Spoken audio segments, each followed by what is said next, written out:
Right. So, Elden Ring is most definitely going to be at Gamescom. Definitely. It's 100% at this point. Gamescom is different. So this video was going to be about speculation and wants for the game, and it still sort of is, but there isn't really much left to speculate about the game, so it's just going to be what I want and what the community will likely want for the 10 people who are going to see this. So let's start out with the first thing I want, and it's more of a quality of a life change, and that's the character customizer. So the character customizer in Dark Souls 3 is pretty good, but it has its limits. So every badass looking character in Dark Souls has a beard, you know, Gwyn, Slave Knight Gale, the Millwood Knights, but there is no beards like that in the character customizer, and at first I thought why? It'll be weird having like the beard clipping through your body and stuff when you put on different armor pieces, but then I realized that you can get giant beards and stuff on Cheat Engine, and they look just fine. They work. They have good physics and stuff. It's just what. Why don't we have cool looking beards in the character customizer? Or cool looking hair for all that matter. Everything else about the character customizer is pretty good actually. I don't know. Just beards in Elden Ring, it's a good thing to start off with. Okay, let's actually move on to the good stuff. This one's gonna be a bit controversial, but it's poison swamps. Keep them in the game. But before you get all mad, I think we have to fix them. Because I'm pretty sure in every FromSoft game, or at least the Souls-likes, there has been poison swamps, and each one of them are notoriously bad. They're terrible. They're annoying. There's something about them that's really annoying, whether it's really annoying enemies, like in Blighttown, or Fair Keep, or just the area is annoying in general, like in Blighttown or Fair Keep, or you're fat rolling, like in Fair Keep. There's just something about the toxic swamps that you hate, but there is a way to fix them while keeping FromSoft tradition. The first way is to actually make them interesting. Actually, no, the first way is just to remove fat rolling in general. No one likes it, get rid of it. Okay, the second way is to make them interesting. And I think the best way you can do that is, I'm going to use Doom Eternal as an example. But in Doom Eternal, there are these swamps. They're pretty annoying, but mostly because you can't jump or move them. But they're pretty interesting looking. It's like they're all purple, and they have like these tentacles, and they're all colorful and stuff. And I highly doubt that FromSoft will make a colorful, happy, violent area in Elden Ring. There is a way you can make the swamps look interesting. Instead of a boring gray, green, blackish, you know, dark, low saturated, sad area. Another way to make them interesting, or not interesting, but make them bearable for players, is give us a good reason to go through the toxic swamps. And I should probably define good reason, because ringing the second bell of awakening or fighting the Abyss Watchers is a pretty good reason. But still, our players don't really want to go through the toxic swamp area. So maybe we can make the players want to go through the toxic swamp area, and that's more than just giving us good loot for going through it. You can make the area optional. There's always that. It is an open world game. I'm sure there's be some areas that you can go through without even exploring. You could put in, you know, actual good enemies that don't make you want to Sudoku. I have no doubt in my mind that Elden Ring will have toxic swamps. It's gonna have a toxic swamp. You know, I wouldn't be surprised if the whole map was a toxic swamp.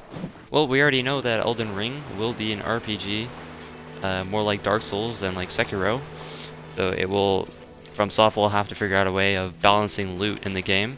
It is open world, so if you're good enough, you can get pretty good loot at a low level. I'm sure they know their way around that. I'm not going to talk about that.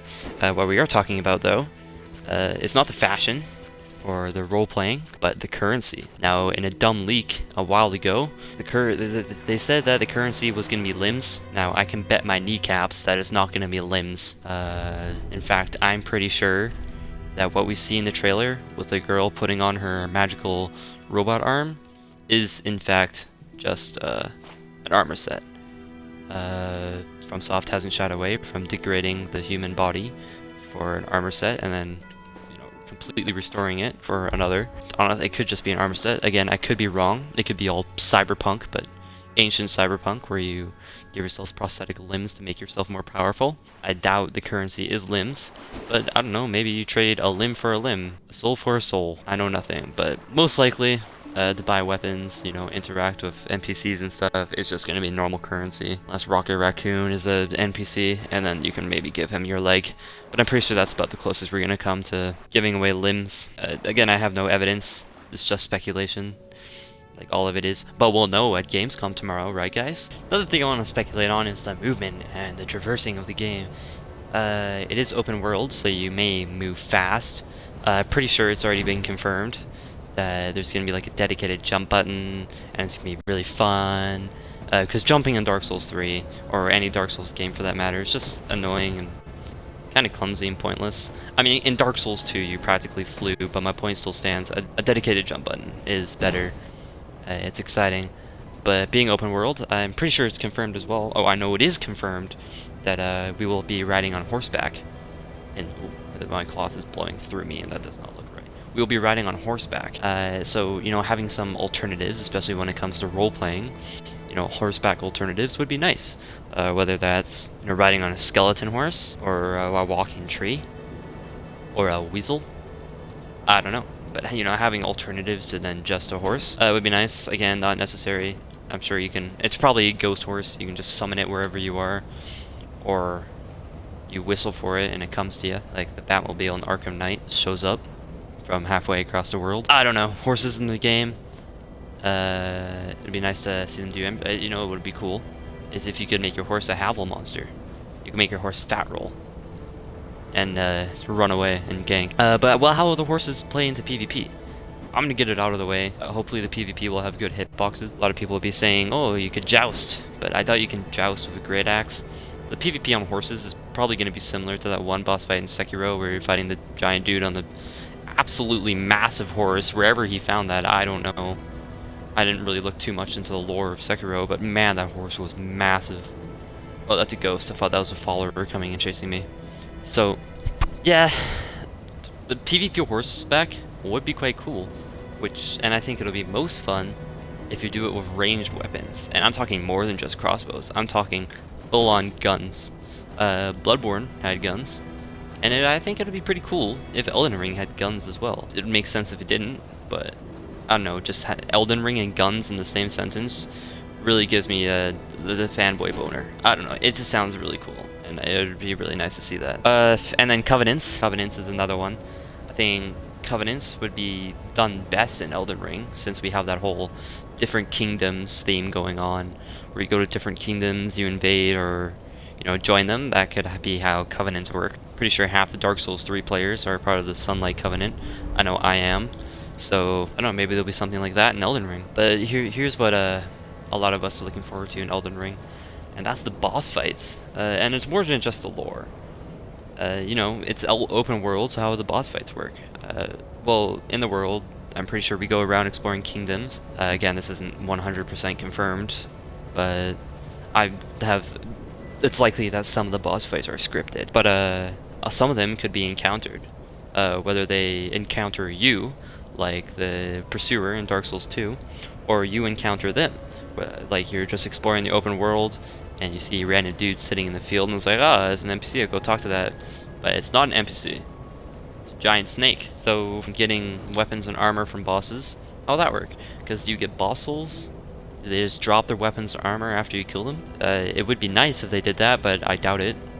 You probably get, like, their limb, and then you trade it into some creep in the back alley of 7-Eleven, and you get their boss armor. That's probably how it's gonna go.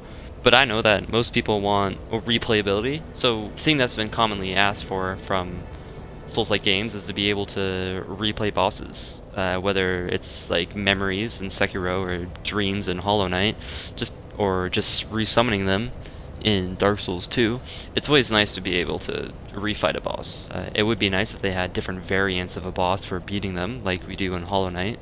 You know, the Hollow Knight and Pure Vessel, or Dung Defender and White Defender are good examples, where if you beat a boss you get a different variant of it.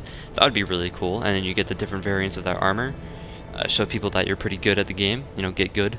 That would be nice. Just stuff like that. It's little things is what add charm to the game. And then role-playing, lore and NPCs. We'll probably get the lore of 3 NPCs and exploring the world, and probably be the exact same like every other FromSoft game. So, like I said, there really isn't much to speculate about Elden Ring. Not until we get any new news, which is definitely happening at Gamescom.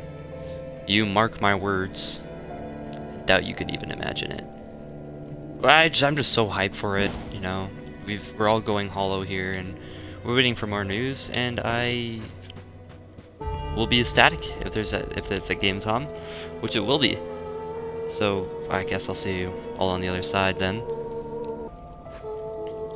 The real question here, though, is will Gamescom have feet?